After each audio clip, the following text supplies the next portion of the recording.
Welcome to the channel Com Analytics. I'm Boris Tizengauzen. Today is October 6th, and there are a lot of very interesting and good news stories, which hasn't happened that often lately. So in this episode, one of the largest scale attacks on the Russian Federation in all of history.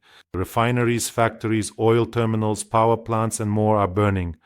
Russia has indirectly admitted that they are the ones behind the drone flights over Europe. Who would have doubted it? Hundreds of thousands of tons of fuel oil off the coast of Europe. How the Kremlin is blackmailing with an environmental disaster. And Kadyrov held the first stand-up show in Chechnya. This is not a joke. All this and more in today's episode. If this is your first time on this channel, subscribe so you don't miss the next episodes.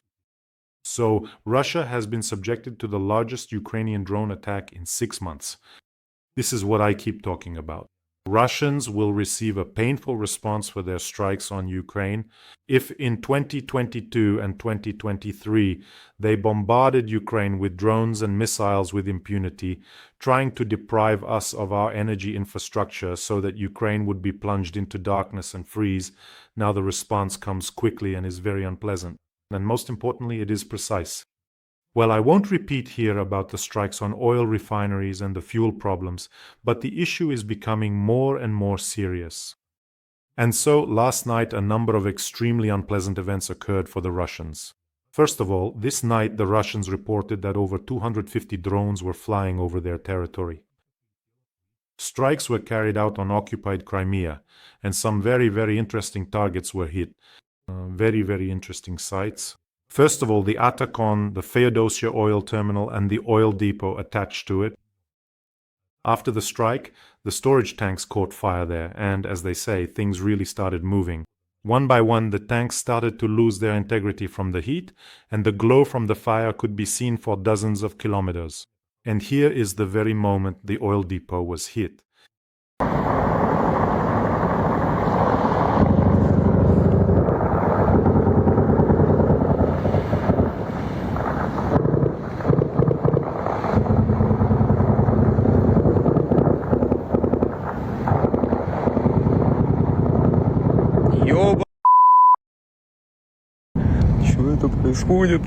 Let me remind you, this is the largest oil depot in Crimea. It can store, or used to store, up to 250,000 tons of fuel. It supplies both the Navy and the ground forces, and of course civilians also get a share of it. In general, this oil depot has already been attacked once before, and back then they even introduced a state of man-made emergency. But in this case, drones were simply crashing into the tanks at full speed. The local collaborators don't know how to comment. There are still no statements from the local authorities. The highway is closed, there's no gasoline, but hang in there. They already burned about a dozen tanks at this oil depot during the previous attack, and now I think there will be even fewer left. And this terminal is also used for transferring fuel from tank cars into storage tanks, and then it's distributed by transport throughout Crimea. As you can imagine, now another half of the tanks will burn out. In general, the refineries in the area are operating intermittently. There's a severe fuel shortage in the region. On top of that, both the oil terminal and the oil depot have come under attack. Subscribers from Crimea are writing to me saying that the fuel situation is really serious. Nothing like this has happened before. In other words, the previous crisis was nothing compared to this. And it's not just Crimea that's in crisis. It's all across Russia. Today I came across a video from Bisk. That's in the Altai Krai. It's 5,000 kilometers from the border with Ukraine. There are huge lines at gas stations. Soon, half of the gas stations won't be able to dispense fuel because there's simply nothing to sell. They just aren't getting any deliveries. Well, now the occupiers will have to use the Kerch Bridge for transportation. But what are they going to transport? Today, the Tuapse oil refinery was attacked as well. So where are they supposed to bring it from now? So what's going to happen now? Fuel will only be available at certain gas stations. At specific gas stations. Naturally, what does a shortage mean? It means a black market. That's it. Now you can buy fuel there, but it'll be much more expensive, with ration cards for insiders, with special permissions and so on. Prices on the black market will skyrocket like crazy. And I'd also like to say something to the traitors and newcomers. Let me remind you, about 800,000 Russians moved to Crimea after the annexation, wanting to live there. Well, here you go. This is for you. The very same gold-toothed old ladies, the communist grannies who shouted that Putin is the president of peace. The foolish ones who celebrated and burned their Ukrainian passports in Crimea. And then, by the way, they didn't know how to get them back because, of course, they wanted to travel, to go places, to visit. But where are you going to go with that piece of paper?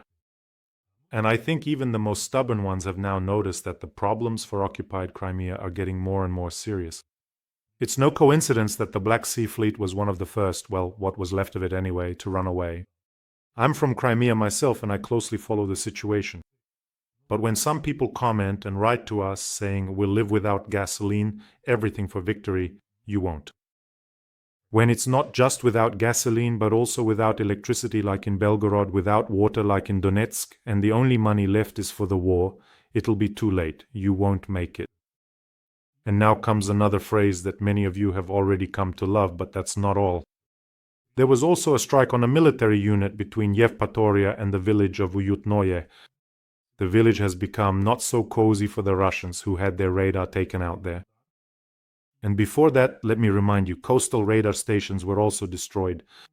In general, there's hysteria in local social media groups because as these radar stations are being knocked out, as the radars are being destroyed, these are essentially the eyes of Crimea's air defense system. Basically, they're writing that Ukraine is creating some windows for subsequent strikes. You see already. They attacked and calmly reached the Feodosia terminal. It's impossible to quickly move air defense radar stations to the western coast of Crimea. There's simply nowhere to get them from. Now, considering the strikes on energy infrastructure and oil refineries in Russia, there are many more sites that need to be protected. And our Ukrainian strike assets are reaching much farther now. So, where do you get air defense systems from? And that's not all. Today, drones visited a strategic plant in Dzержinsk. There's a fire there. The Sverdlov plant, which is one of Russia's largest producers of industrial explosives, detonators, and so on. I checked the map. It's 800 kilometers from the border. So that's no longer a distance for Ukrainian drones, but the strike on this plant, it's extremely important because damage to the Sverdlov plant and its affiliated supply chain means a blow to the production of munitions, artillery shells, aerial bombs, missiles. Even a short-term disruption to this plant's operations has a disproportionately large effect on the front lines. But that's still not all.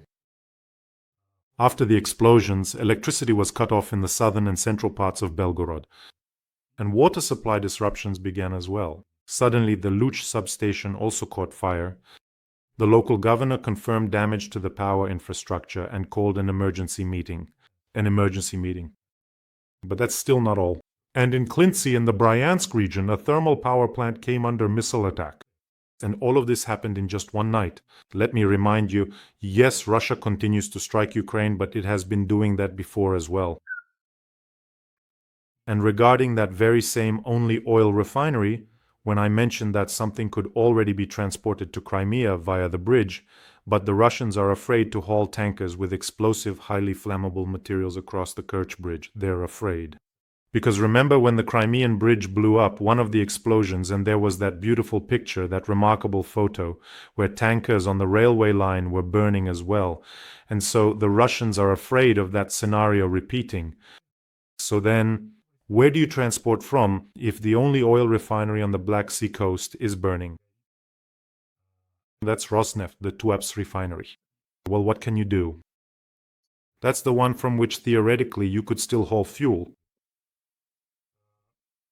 And some people also write, that we shouldn't provoke them. Now the Russians will respond to us for our... I beg you, even when not a single drone flew into Russian territory, not a single missile, the Russians were still furiously trying to destroy our energy sector. Remember that story. They don't need a reason. They just want to destroy and break us. And here's an example of how the Russians responded today. They struck a maternity hospital in Sumy with a drone. Thank God no one was hurt, people went down to the shelter, but the strike was deliberately aimed right at the maternity hospital.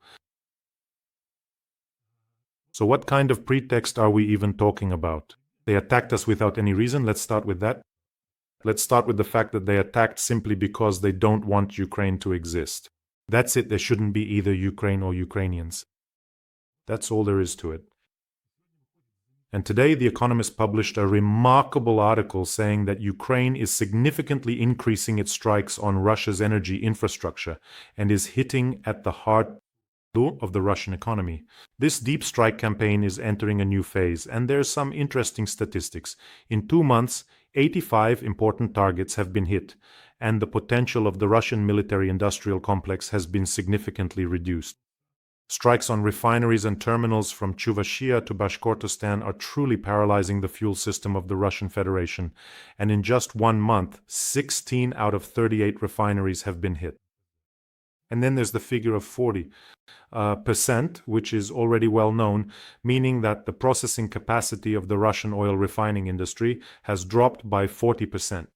The main weapon used for these strikes, as the icons show, are drones that cost about $50,000. Just imagine, a drone costing $50,000 flies 1,500 kilometers and takes out a giant refinery the size of a city, where 1,000 people work and millions of barrels of oil are processed. Just imagine that. And there are even fiercer, heavier, more serious ones. Plus, we're also hitting oil pumping stations. In general, it's all unpleasant for Putin. Yes, of course, they're hitting us too. The recent shelling is proof of that. But they would have done it anyway. They carry out these attacks all the time anyway. Well, it should be noted, when I spoke with one expert, he said that if 50% plus of the oil refining capacity is shut down, it would already cause an acute shortage across the whole country. And there are other kinds of problems as well. They'll have to dump more crude oil on the market, which the refineries won't be able to process. And the market isn't elastic, meaning the demand is already there, the market is saturated. So what needs to be done? They'll have to dump it at rock bottom prices. Sorry for the tautology. Dumping it and selling it off at a huge discount, well, these kinds of issues can't be solved in just a few days. Many contracts are already in place, and they'll have to look for tankers for the shadow fleet. It's a whole chain of major problems. I don't even know how to classify this anymore. Is it already a crisis or just some kind of movement, as they call it? By the way, I suggest that the employees of the few gas stations still operating start wearing Putin-style kokoshniks. After all, that's how you can defeat the West, right? Who knows? Maybe you'll get lucky. Maybe you'll still get gasoline delivered. By the way, it's also interesting how local authorities are explaining the reasons why this fuel mess has landed on their doorstep. Aksionov, the collaborator, for example, said there's no gasoline because it's not being delivered to the gas stations. And do you know what some other regional leaders have come to? They're already blaming their own population. They say it's because you're filling up your own canisters, stockpiling, and that's why you're clearing out all the reserves at the gas stations. And why, I wonder, are people stockpiling? What do you think? Well, now for the most important piece of advice, which has become even more relevant now. Very soon, fuel in Russia will become extremely scarce. It will be possible to sell it for much more than it costs now. So, managers of Russian oil depots, drain the fuel from your tanks and cover up the theft with a fire. Burn down your oil depots, big and small, and blame everything on Ukrainian drones. You'll have cash in your pocket and a certificate of appreciation from the SBU after the war. By the way, friends, let me remind you that we are running an important fundraiser for the 101st Brigade to purchase termite ground robotic systems that evacuate our wounded soldiers from the battlefield and transport them to a safe distance. They really help. Medics don't have to risk their lives going out for the soldiers. And their comrades also had a termite come to help. They loaded the soldier onto it, secured him, and it transported him to the medics at a safe distance. It's a very important thing. These systems truly save lives. The 101st Brigade recorded a message for us. Please listen to it. We, the soldiers of the 101st Security Brigade, are reaching out to Boris Tizengauzen and his followers for help. We are very grateful to you for the drones you have previously provided. At present, we are in urgent need of 2 termite ground robotic systems for the rapid and timely evacuation of the wounded from the battlefield, which, in the current situation, will allow us to save their lives. Our units are fighting in the Kostiantynivka direction and in Chasiv Yar. We continue to destroy the enemy and believe in your support. Glory to Ukraine.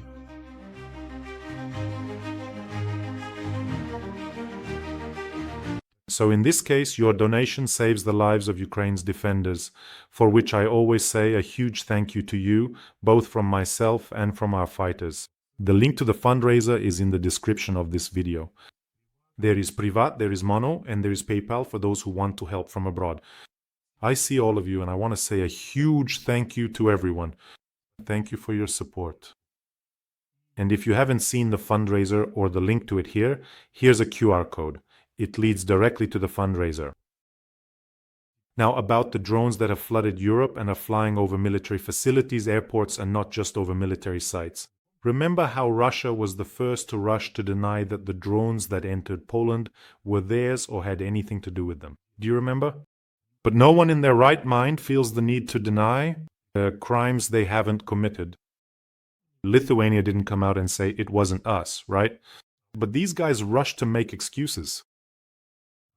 And then, as the saying goes, the thief's hat is on fire. The ancient evil in the form of Medvedev suddenly woke up and exposed the whole operation, as they say. He wrote a post saying they were scared and trembling. Trembling, huh? Medvedev's guts are always trembling on Mondays, and not just on Mondays either. So Medvedev has named the goals of the drone raids on Europe. These unknown drones are supposed to clearly demonstrate to the local population the risks of war with Russia. Medvedev stated the following: "The main thing is for the not-so-bright Europeans to feel firsthand what the danger of war is, so that they are afraid and trembling like dumb animals in a herd being driven to the slaughterhouse, so that they soil themselves from fear, anticipating their imminent and painful end," Medvedev wrote in his Telegram channel. I can just imagine Medvedev hungover with a purple face. Everything he breathes on withers like he's a dragon, and he's yelling that they should be afraid and trembling. It just makes me really scared. Such a spiteful little dwarf with a bottle decided to scare everyone. Dr. Evil from AliExpress. By the way, friends, don't forget to subscribe to this channel. No mood, no energy. Subscribe to Calm Analytics. At least you'll get a little bit of annoyingly calm content, so go ahead and subscribe. And also, friends, sometimes there are such pleasant moments because we regularly help our soldiers together. Just the other day, I was invited and received this kind of gratitude. But this gratitude, let me show it like this. This gratitude is for all of us. And for me, well, it's always unexpected. And there are some very meaningful words here. So this is gratitude to all of us for what we contribute. For the defense of Ukraine's independence and territorial integrity, and we strengthen the army's defense capabilities. And here are the words written here. Our strength is in the unity of the country. We will win. So friends, first of all, I want to congratulate you on the fact that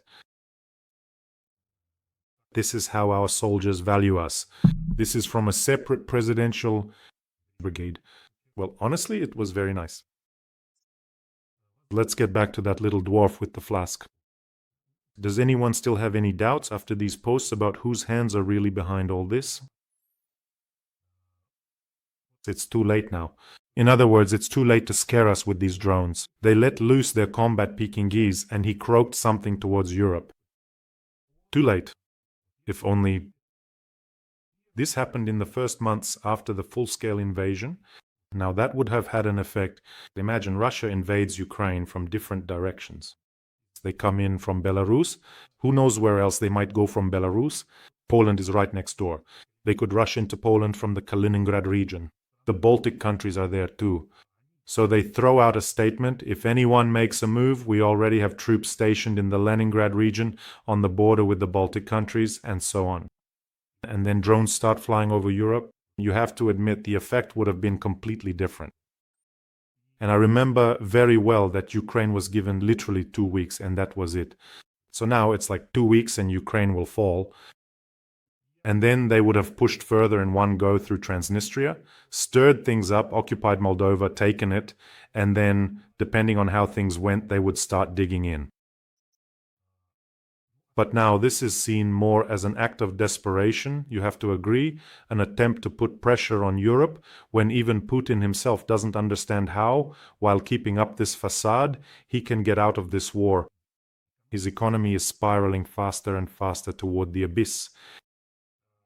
The strikes from Ukraine are becoming quite serious and tangible. And just look at the front lines. Where is that much-touted summer-autumn offensive of Putin's? He asked Trump for 50 days, which were supposed to end around September 8th or 9th. What did he accomplish in those 50 days by that deadline? Did he show any success in the offensive? No.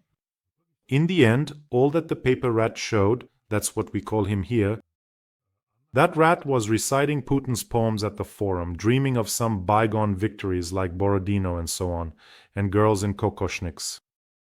After those extracurricular readings, it was absolutely clear that his ensemble Kukushechka had already gone off on an unplanned tour. You could see it, he's just lost his mind, just some old man. And one more important piece of news. It might have gone unnoticed if I hadn't been dealing with this issue for quite a while, the shadow fleet. So Putin's shadow fleet has been caught dumping oil into European seas. Tankers from the shadow fleet are dumping oil into European waters, despite sanctions and bans on servicing such vessels. That's according to Politico. And a group of journalists conducted an investigation finding that several incidents have been recorded. And they say that this really could lead to the risk of a large-scale environmental disaster. This issue is very serious. It's yet another form of blackmail, just like drones over airfields, drones over military facilities, and more. Most of the tankers in the Russian Federation's shadow fleet are old rust buckets that often ignore safety regulations and lack proper maintenance. And so, if technically leaks can occur due to the age and poor maintenance of these tankers, cracks, corrosion, and so on, or overloading, there's another aspect. When oil is transferred from ship to ship, sea to sea, while at sea, spills can happen, but there's an even more unpleasant scenario for Europe. When can such spills occur? They can be intentional, and this is a form of environmental blackmail. There's even a term for it, releasing a small amount of oil on purpose to intimidate. If you mess with our shadow fleet tankers and one of them happens to wreck somewhere, your entire Baltic North Sea, your straits, everything will be in trouble. It would be an environmental disaster of unprecedented scale. And just so you don't think we're joking, yes, like the Russians, that's how their fascist thugs behave. So you don't think we're joking, we'll dump a small amount a few times as proof that our intentions are serious. It's like, in movies when a maniac scares the victim, especially in those old action films, he brings out a little knife, makes a small cut, and shows that his intentions are very serious. This is exactly the same thing. We'll dump a little bit of oil, our intentions are serious. In Russia's shadow fleet, typically just two types of tankers are used. One type usually carries 100,000 tons, and the other, usually loaded in a different category called Suezmax.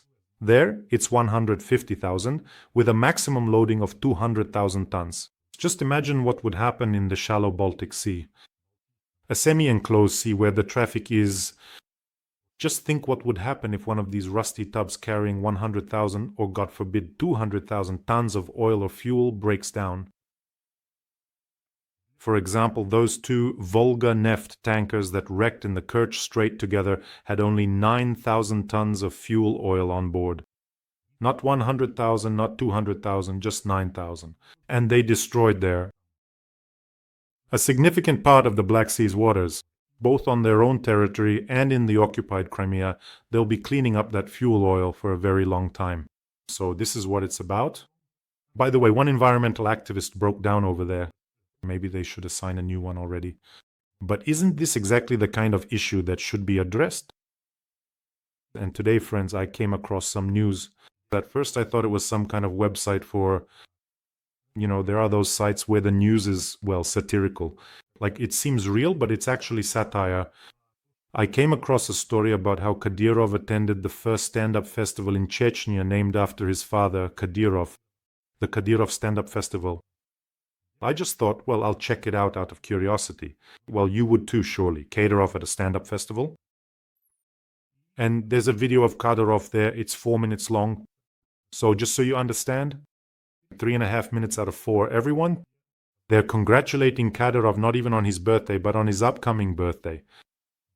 All his sons are sitting there in close-up, covered in medals and orders. Some guys come out on stage in leather jackets and caps, and they congratulate Kadyrov. Everyone is congratulating Kadyrov. That's the kind of stand-up festival it is. Honestly, you don't need any stand-up participants at all, I think, just Kadyrov. Just bring Kadyrov out on stage. Ask him to say something off the cuff without a script, to improvise on any topic, or maybe tell a little about his work for which he was awarded the title of academician. That would be real stand-up, I think. Well, friends, take care of yourselves, take care of your loved ones, subscribe to this channel, and let's support the fundraiser for our soldiers. The link to the fundraiser is in the description of this video. Wishing us all a peaceful day and glory to Ukraine.